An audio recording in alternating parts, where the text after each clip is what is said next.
Tahun 1985,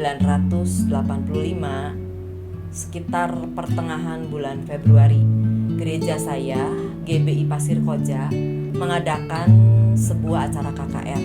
Pembicaranya adalah Bapak Pendeta Andreas Samudra. Saya datang menghadiri acara KKR ini sendirian, tidak bersama dengan teman siapapun. Saya duduk di kursi jemaat. Waktu itu yang hadir cukup banyak. Seperti biasa, puji-pujian dinaikkan, lalu Bapak Pendeta Andreas Samudra pun menyampaikan firman Tuhan. Sama seperti yang lalu-lalu, kali ini pun saya tidak bisa menangkap apa yang disampaikan oleh firman Tuhan. Tidak ada yang mengendap, kecuali ada sedikit perbedaan. Ada sebuah pesan yang berhasil saya ingat, yang menjadi bekal saya pulang ke rumah. Dengan niat di hati akan melaksanakannya.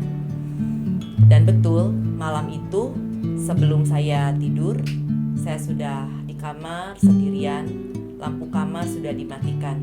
Saya berlutut di sisi ranjang tempat tidur saya.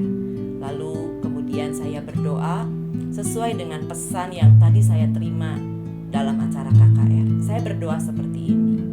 Tuhan Yesus, saya orang berdosa, ampunilah dosa-dosa saya. Not Bapak Ibu, di dalam hati saya bilang seperti ini. Saya merasa tidak punya dosa, tidak punya salah. Kenapa saya harus minta ampun? Lalu doanya saya lanjutkan. Saya percaya kepadamu Tuhan Yesus, dan saya mau menerima Engkau sebagai Tuhan dan Juru Selamat pribadi saya. Mari masuklah ke dalam hati saya sekarang. Not lagi Bapak Ibu, di dalam hati saya berbicara begini. Loh, saya kan sudah jadi orang Kristen, tapi ternyata Tuhan Yesus masih ada di luar hati saya ya, sampai saya harus mengundangnya untuk masuk kembali ke dalam hati saya. Amin. Jadi kalau doa itu tanpa interupsi, kira-kira seperti ini. Saya ulang ya. Saya berdoa begini. Tuhan Yesus, saya ini orang yang berdosa. Ampunilah dosa-dosa saya. Saya percaya kepadamu Tuhan Yesus, dan saya mau menerima Engkau sebagai Tuhan dan Juru Selamat pribadi saya. Mari masuklah ke dalam hati saya sekarang. Dalam nama Tuhan Yesus, amin. Saya langsung tidur. Besok pagi saya bangun untuk kembali bersekolah seperti biasa dan juga beraktivitas. Saya tidak mengalami apapun, tidak merasakan apapun sama sekali. Tapi ternyata bagi Tuhan, doa pengakuan iman seperti yang saya naikkan malam itu adalah sebuah momen yang sangat penting. Dalam kekristenan ada istilah kelahiran baru atau lahir baru.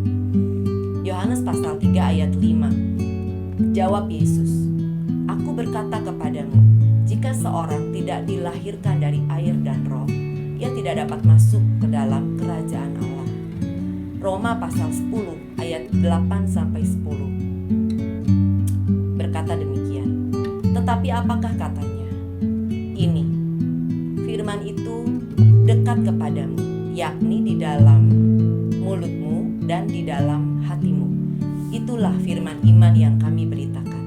Sebab jika dengan mulutmu kamu mengakui bahwa Yesus adalah Tuhan dan percaya dalam hatimu bahwa Allah telah membangkitkan Dia dari antara orang mati, maka kamu akan diselamatkan. Sebab dengan hati orang percaya dan dibenarkan, dan dengan mulut orang mengaku dan diselamatkan. Nah, Bapak Ibu, sejak saya lahir baru, saya mengalami sebuah dimensi yang baru dalam kehidupan kekristenan saya.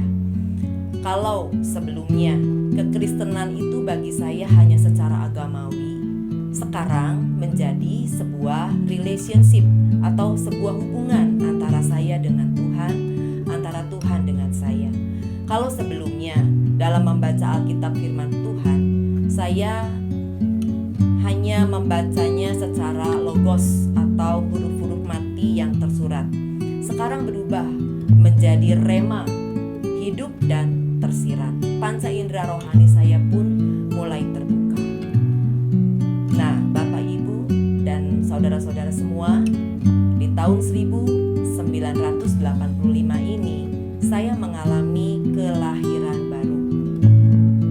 Dan ini terjadi ketika usia saya 17 tahun. Jadi di tahun 1985 ini, Kamis 14 Maret, terjadi untuk yang ketiga kalinya di hidup saya. Saya memulai perjalanan hidup rohani saya bersama dengan Tuhan di usia 17 tahun. Mari ikuti terus kisah kesaksian hidup autobiografi Suni Harjati